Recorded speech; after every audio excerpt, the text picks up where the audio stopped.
How would you describe Versace's vision or his style? Versace is, as is the case with all of fashion, he comes from a time and a place. Fashion is very different from clothes because fashion happens in a context, and it's societal, it's historic, it's cultural, it's economic, and it's political. Versace, I think, was all in favor of removing the shackles. And that was new at the time?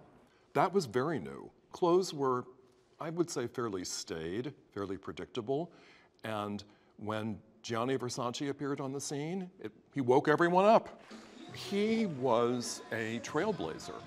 And also, he brought an entirely new dimension to the fashion show by doing something that today we just take for granted, but at the time it was rather controversial. What was that? He put celebrities in the front row of his shows. And suddenly there was this buzz and this excitement about a Versace show that went beyond the editorial pages of fashion magazines. And that was never done before? Well, it may have been, but he put it on steroids.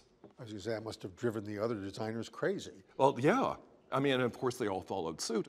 He really understood the power of celebrities. And was that for sizzle or for sales?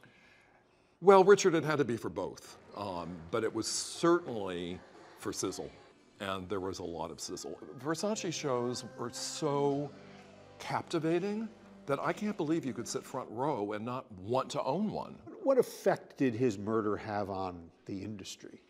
I just remember thinking this is a tragic loss. He should still be alive and with us. And what's next for the Versace brand? And I pictured it being shuttered. I don't even know that I had an awareness of Donatella Versace at that time.